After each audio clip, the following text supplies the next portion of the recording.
যদি আন্দোলন না থামে তাহলে তো তাদের পাকিস্তানে পাঠিয়ে দেওয়া ছাড়া আমাদের আর কোনো গত্যন্তর থাকবে না। কাদের পাকিস্তান পাঠানো হবে গোলাম মাওলা রনি? যে অবস্থা দাঁড়িয়েছে, পাকিস্তানে আসলে যাওয়া সম্ভব নয়। পাকিস্তানে যাওয়া সম্ভব নয়। ওনার কথা মতো যদি 4 কোটি রাজাকারের বাচ্চা এই বাংলাদেশে থাকে, তো 4 কোটি রাজাকারের বাচ্চা, তার সঙ্গে যদি 4 কোটি রাজাকারের বাপ ধরেন, বাচ্চার বাপ ধরেন, তাহলে তো আরো প্রায় 1 কোটি চলে আসবে, 5 কোটি। তারপরে এই রাজাকারের বাচ্চারা যদি কেউ বিয়ে করে থাকে, বউ থাকে, কারো যদি প্রেমিক থাকে, ওগুলো তো রাজাকার।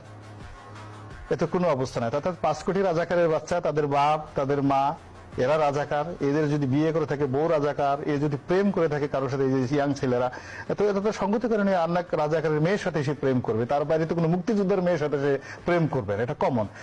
This number is more than 12 lakh. ওনার হিসাব অনুযায়ী নাম্বার হয়ে যায় 12 কোটি।